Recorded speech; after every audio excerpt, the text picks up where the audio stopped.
One, two, three. Ah, there you go. Good morning, Delhi. Good morning. Okay. All right. I'm here to talk about youth, entrepreneurship, and clean energy. India, as we know, is a young country, not only in terms of the workforce, think force, whatever people call it. We have maybe 50% of the population is below the age of 35. And the demographic dividend is something that everybody talks about. But what makes India young is not just its people. I think the infrastructure that's in the country, the people that are running the government, the people that are running organizations, the people that are doing the new innovation, whether it's airports, ports, infrastructure, actors, everything is young in India, and everything is brand new, as you may have seen when you got into Delhi at the airport. It doesn't stop there. I think the young Indians of today are extremely entrepreneurial. They have the aggression, the ambition, or maybe even mission, not really ambition, that was never seen here, though, in the past. If you look at the list of billionaires in the country, 80% of the billionaires, or maybe more than that, are first-gen entrepreneurs. They're more coming out of the woodworks. They're more coming from all over the country, and the opportunity is only growing every single day. A country that grows in gross terms at 14 or 15%, inflation adjusted 7.5 to 8%, will give rise to a lot of entrepreneurs. While we have great stories in the West and also in China, we have a lot of great stories in India, whether it is Flipkarts or Zomatos, et cetera, of new wealth creators. We being one of those beneficiaries. We created a $2 billion company in about 7 years flat. I started this when I was 30 years old. But I think a country that throws up a workforce of 12 million people on an year-on-year basis, it's not enough.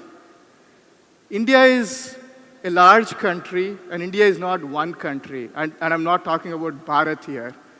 Everybody knows Bharat. I think India, in my view, is a combination of 7 countries. The top 2% of the population, or maybe 1%, is like 2 Switzerlands. The next 10% is like Mexico. The next 10% is like Russia. And we have 30 to 40% like Mexico, then Bangladesh, and Ethiopia. So it's a country of several countries. In order to be successful in a country like, one second, let me see how to make this work. Yeah, in order to make work in a country like India, you need local solutions. You need solutions that cater to each of these domains separately and in total, and there needs to be core focus. The geo effect is a great example of that. The data users at the right price point went up from 100 million to 600 million users, and my friends at Hotstar, et cetera, are huge beneficiaries of this data drive. So what I'm trying to say here is no copy-paste will work in the country. Sand Hill Road or Shanghai cannot run this country. I think we need a lot of capital, local capital, and local entrepreneurs finding local solutions for problems that are extremely unique to the country. And that's the only way to make this work. Where does clean energy come? I think today, clean energy is the cheapest form of energy. It's at the wind and solar power is available at 2.5 rupees a unit, and that creates a sustainable demand for energy in the country. And 2.5 rupees ensures the energy reaches the poorest of the poor of the country. The industry grew from nothing to about 60,000 megawatts in about 3 years. and creating a lot of wealth and jobs along the way.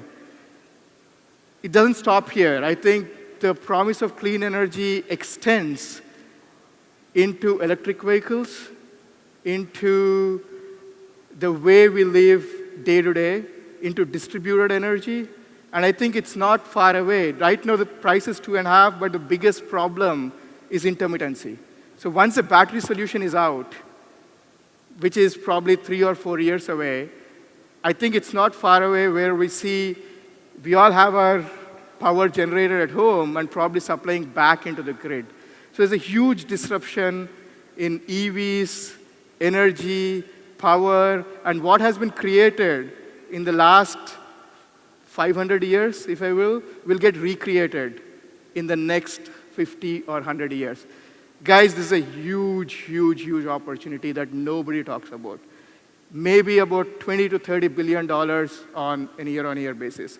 But I think that while the technology is there, the use cases are proven, I think what's unique about clean energy is it solves a lot of other issues that India is facing. As you know, fuel bill is our big bill, but if we generate electricity through panchabhutas that we are taught of, wind and solar, we don't need to import oil. That saves a lot of export bill, which ensures we have better dollar, which ensures there's less subsidy, which ensures we can provide that money for social good, right? And that's the reason why government is so focused on that. I think this is the only industry where there is tailwinds in terms of policy. COP21, we have a great marketer called Narendra Modi for our industry, telling everybody about this. It's ecology, it's environment-free, it creates a ton of jobs for the Bharat Indian, et cetera, et cetera. I think it's a great story of Indian entrepreneurship, youth, and opportunity that's out there for us. So how do you harness the untapped potential of clean energy? I think I talked about demographic dividend at the beginning of this conversation, but that can become a demographic burden if we don't address it immediately. Clean energy is one of the few industries that offers jobs for everybody, whether you're an engineer or a PhD or a data analyst or somebody who's an engineer. You're just fixing turbines, you can acquire land, you're a construction worker. So overall, in the last 5 years, the industry has created about 70 or 80,000 jobs, which is extremely unique. There are opportunities in data, there's opportunities in AI. We have the best AI platform that actually gives IBM a run for its money. There is opportunity in materials. There's opportunity in innovation. There's opportunity in finding the next-gen battery, next-gen chemistry.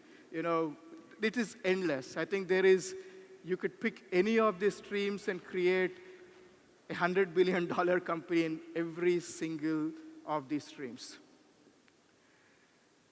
I would like to leave you with a thought. Like they say, the best way to secure your future is to create it. And I think clean energy offers that opportunity. Thank you very much.